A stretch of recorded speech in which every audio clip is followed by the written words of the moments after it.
Assalamualaikum warahmatullahi wabarakatuh. Innal hamdalillah nahmaduhu wa nasta'inuhu wa nastaghfiruhu wa nastahdihi wa na'udzu billahi min syururi anfusina wa sayyiati a'malina. Man yahdihillahu fala mudhillalah wa man yudlil fala hadiyalah. Asyhadu an la ilaha illallah wahdahu la syarikalah wa asyhadu anna Muhammadan abduhu wa rasuluh. Ya ayyuhalladzina amanu taqullaha haqqa tuqatih wa la tamutunna illa wa antum muslimun.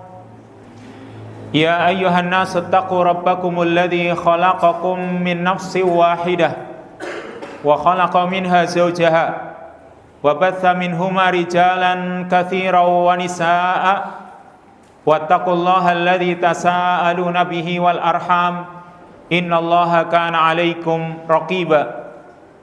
Ya ayyuhalladzina amanu taqullaha wa qulu qawlan sadida yuslih lakum a'malakum wa yaghfir lakum dhunubakum wa may yuti'illaha wa rasulahu faqad faza fawzan 'azima. Amma ba'du fa inna asdaqal hadithi kitabullah wa khairal hadi hadi Muhammadin sallallahu alaihi wa alihi wasallam wa syarral umuri muhdatsatuha fa inna kulla muhdatsatin fid dini bid'ah wa kulla bid'atin dhalalah wa kulla dhalalatin finnar. Ma'asyiral muslimin wa zumratal mu'minin ikhwatal kiram a'azanallahu jami'an. Sidang jamaah Jumat yang semoga senantiasa dimuliakan oleh Allah. Marilah pada kesempatan yang baik ini kita sama-sama berusaha meningkatkan ketakwaan kita kepada Allah Subhanahu wa taala dengan kita mengamalkan ilmu yang kita miliki, ilmu yang kita dapatkan untuk mendekatkan diri kepada Allah Subhanahu wa taala, meninggalkan pula larangan-larangannya. Karena semoga kalau kita bertakwa, kita akan senantiasa mendapatkan ilmu dari Allah Subhanahu wa taala. Karena Allah taala berfirman, wattaqullah wa yu'allimukumullah. Bertakwalah kalian kepada Allah, maka Allah akan ajarkan ilmu kepada kalian.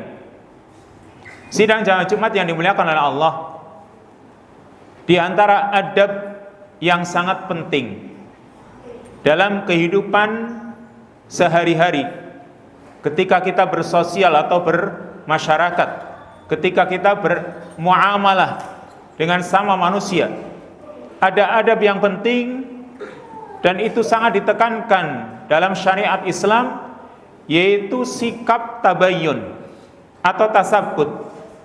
Apa itu tabayyun atau tasabbut?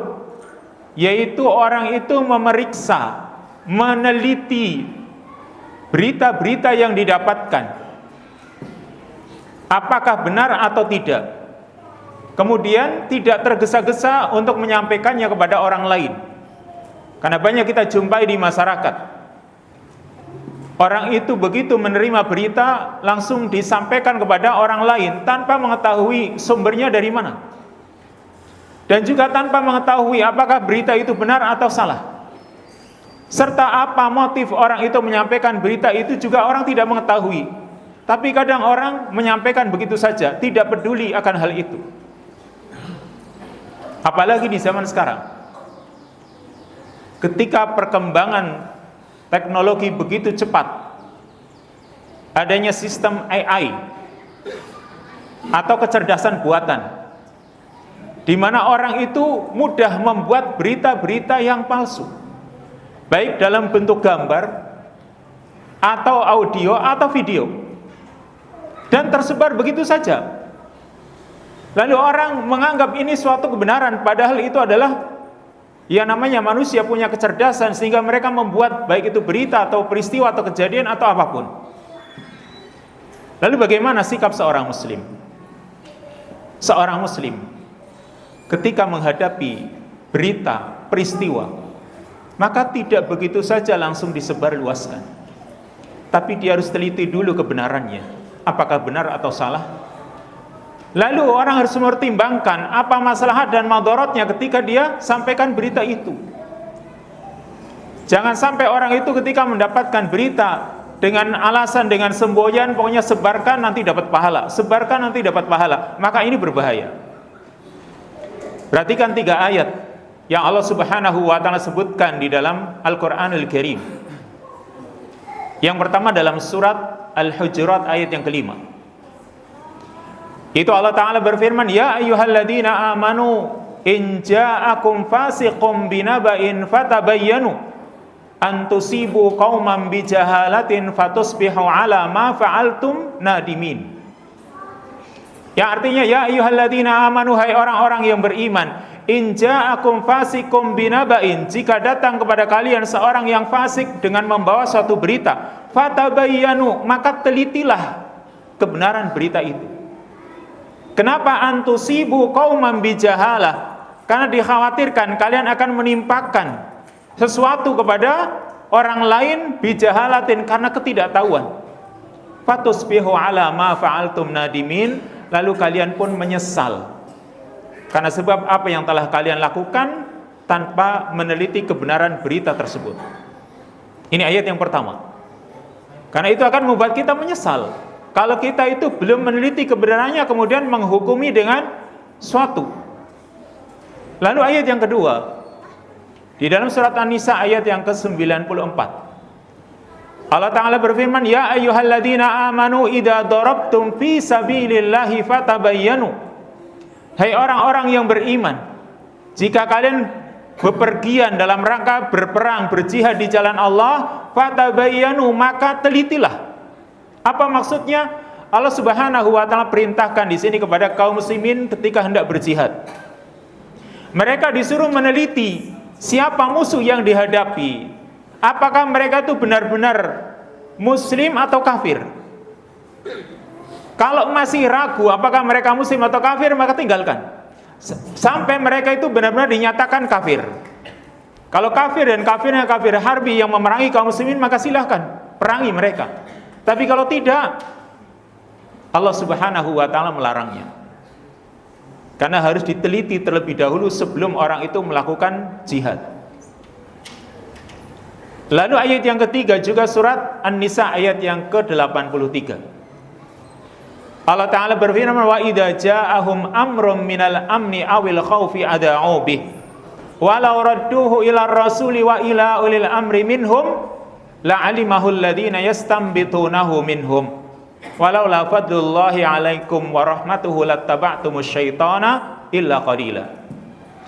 Yang artinya, wa idza ja'ahum amrum minal amni awil khauf, ketika datang kepada mereka berita berupa rasa aman atau rasa takut, berita keamanan atau ketakutan, ada'u bi, mereka langsung menyebarkannya. Kata Allah, walau radduhu ila rasul, seandainya mereka mengembalikan kepada rasul, wa ila ulil amri minhum, dan kepada ulil amri, kepada pemimpin mereka, la'alimahul ladzina yastambitunahu minhum, niscaya orang yang ingin mengetahui kebenarannya mereka jadi tahu. Artinya ayat ini Allah mengingkari orang-orang yang ketika mendengar sebuah berita tidak diketahui sumbernya dari mana, lalu disampaikan begitu saja. Harusnya cari dari sumber yang terpercaya. Di sini ya, kalau di dalam ayat sumbernya dari Rasul atau dari pemimpin-pemimpin mereka yang terpercaya. Kita pun dalam kehidupan sehari-hari seperti itu. Berita-berita yang datang ke kita kadang dari berbagai sumber, baik dipercaya atau tidak dipercaya. Maka coba perhatikan, Nabiullah Sulaiman alaihissalam, dia punya banyak tentara. Salah satu yang dia percaya adalah hudhud atau burung hudhud. Maka burung hudhud datang menemui Nabi Sulaiman, yang disebutkan dalam surat An-Naml. Hudhud mengatakan, waji'tuka min saba'im binaba'i yakin, aku datang kepadamu wahai Sulaiman dari negeri Saba dengan membawa berita yang yakin. Nabi Sulaiman percaya sebenarnya bahwasanya hudhud ini adalah burung yang bisa dipercaya, tapi apakah langsung diterima beritanya? Tidak. Kata Nabi Sulaiman, qala sananduru asadaqta am kunta minal kadhibin. Nanti dulu kami pertimbangkan dulu, kata Sulaiman, ya. Kata Nabi Sulaiman, asadaqta am kunta minal kadhibin, apakah engkau ini jujur atau engkau termasuk orang yang dusta? Lalu dikirimlah surat supaya benar-benar ada nggak Raja Sabak di sana atau Ratu Sabak seperti yang dikatakan oleh Hudhud. Maka diteliti dulu kebenarannya. Itulah Nabi Sulaiman alaihissalam yang menjadi contoh bagi kita. Meskipun dia itu tentara yang dipercayai, tapi jangan dulu-dulu. Demikian pula Nabi kita Muhammad sallallahu alaihi wasallam. Ada banyak hal yang beliau ajarkan kepada kita, berita-berita yang datang kepada beliau teliti terlebih dahulu. Salah satu contohnya, pertama, ketika datang berita kepada beliau bahwa Bani Salimah, Bani Salimah, mereka ingin pindah dekat dengan Masjid Nabawi. Maka Nabi SAW bertemu dengan mereka, bertanya, balaghani annakum tantakiluni ila qurbil masjid. Telah sampai berita kepadaku bahwa kalian itu akan pindah dekat dengan masjid ini, Masjid Nabawi. Lalu mereka pun mengatakan, qalu bala ya Rasulullah, aradna dzalik. Betul wahai Rasul, kita menginginkan hal itu. Nah, setelah cross check dan ternyata betul, maka Nabi SAW menyampaikan kepada mereka, ya Bani Salimah, diyarakum tuktab asarukum. Wahai Bani Salimah, tetaplah kalian di tempat tinggal kalian, di daerah kalian, karena datangnya kalian kemari itu akan dihitung pahala. Bekas jejak-jejak kalian akan dihitung pahala oleh Allah Subhanahu wa taala. Ini satu contoh. Berita tentang kepindahan Bani Salimah. Cross check dulu.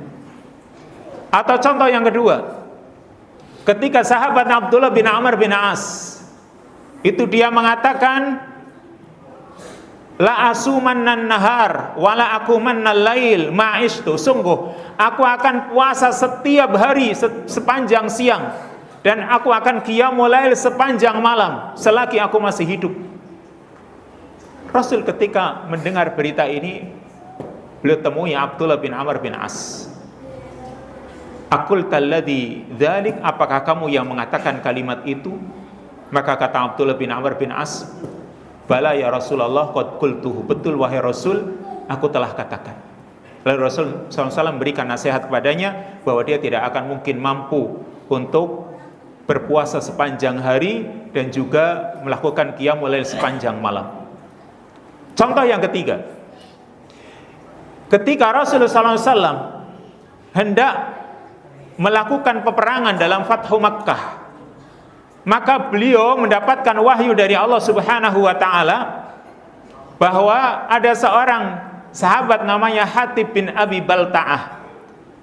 Dia telah membocorkan rahasia Rasul dan para sahabat dan menitipkan suratnya kepada seorang untuk disampaikan kepada orang-orang kafir Quraisy. Maka Rasulullah SAW menemuinya, menginterogasinya dan menanyakan, ma hamalaka ala dzalika ya Hatib? Apa yang mendorongmu untuk melakukan hal itu wahai Hatib? Jadi tanya dulu alasannya apa, sehingga tidak sampai terjadi sesuatu yang tidak diinginkan. Ini Rasulullah SAW. Banyak sekali contoh-contoh yang lain.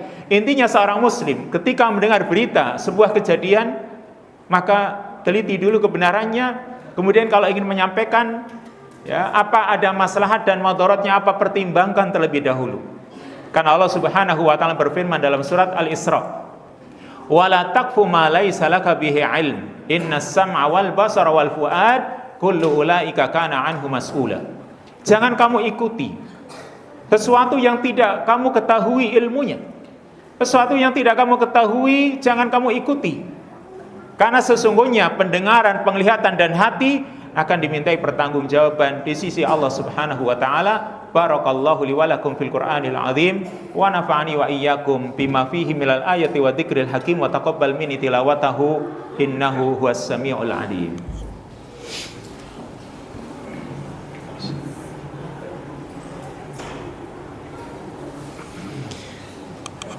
Alhamdulillahi wa kafa wassalatu wassalamu ala nabiyyihil mustafa wa rasulihil mujtaba wa ala alihi wa ashabihi wa man bihudahu muhtada. Ikhwatal iman asanallahu jami'an. Sidang jamaah Jumat yang dimuliakan oleh Allah Subhanahu wa taala. Ada satu hadis Nabi sallallahu alaihi wasallam yang harus kita sering merenunginya. Dan itu menjadi acuan bagi kita. Kata Rasulullah SAW, kafa bil mar'i kadziban an yuhadditsa bi kulli ma sami'. Cukuplah orang dikatakan dusta kalau dia memberitahukan semua yang dia dengar. Yang dia dengar dia sampaikan, yang dia dengar dia beritakan. Cukup itu dikatakan dusta, kata Rasulullah SAW. Kenapa? Kalau yang dia dengar dia sampaikan, mungkin saja banyak sekali hal-hal yang tidak benar. Lalu kalau dia sampaikan berarti dia menyampaikan sesuatu yang tidak benar, dan itu namanya kedustaan. Makanya teliti dulu berita-berita apakah benar atau tidak, karena khawatir kita itu nanti dikatakan pendusta, dan sifat dusta itu termasuk sifatnya orang-orang munafik. Innallaha wa malaikatahu yusalluna 'alan nabi ya ayyuhalladzina amanu sallu 'alaihi wa sallimu taslima. Allahumma salli 'ala Muhammad wa 'ala ali Muhammad kama sallaita 'ala Ibrahim wa 'ala ali Ibrahim innaka Hamidum Majid. Rabbana dhalamna anfusana wa illam taghfir lana wa tarhamna lanakunanna minal khasirin. Allahumma arinal haqqa haqqa warzuqna ittiba'ah wa arinal batila batila warzuqna ijtinabah. Rabbana hab lana min azwajina wa dhurriyyatina qurrata a'yun waj'alna lil muttaqina imama. Rabbana atina fid dunya hasanah wa fil akhirati hasanah wa qina adzabannar. Walhamdulillahi rabbil alamin.